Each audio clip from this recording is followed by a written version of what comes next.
মানুষ চেনার সাধ্য আমার নেই।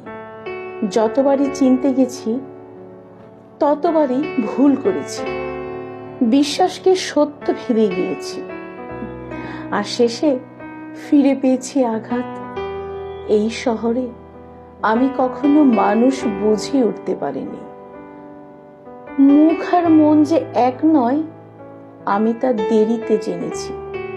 যাদের আপন ভেবেছি একদিন, তাদের আচরণই বদলে গেছে সময়ের সঙ্গে। আমি মানুষ চিনতে পারিনি হয়তো, কিন্তু মানুষকে রূপ বদলাতে দেখেছি স্পষ্টভাবে।